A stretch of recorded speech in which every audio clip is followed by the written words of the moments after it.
بسم الله الرحمن الرحیم. امشب میخوام از حقیقتی سخن بگویم که اگه انسان آن را بفهمد دیگر زندگیش مثل قبل نخواهد شد. اگر بدونه با این مسائل آشنا بشه به گذشته خود نگاه نمیکنه. این دنیا فقط یک ایستگاه است، نه یک مقصد، چون مقصد جای دیگه است. عالم ناسوت که جای غفلت یا جای بیداری است.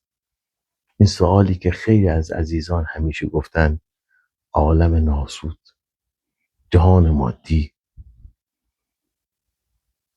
این دنیا و تمام مسائلی که دورمون هست،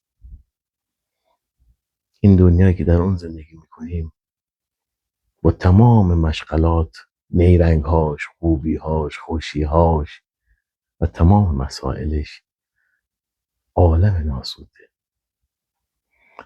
چشممون رو باز کنیم که این دنیا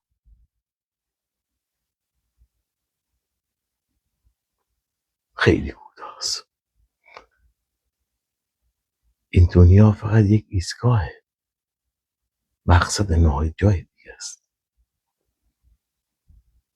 حق و باطل در هم آمیخته است. انسان یا بالا می رود یا پایین، یا سقوط می کند.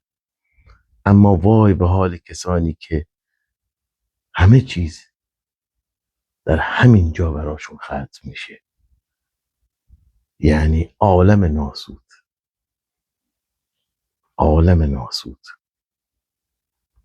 که فقط یک ایستگاه هست، نه یک مقصد.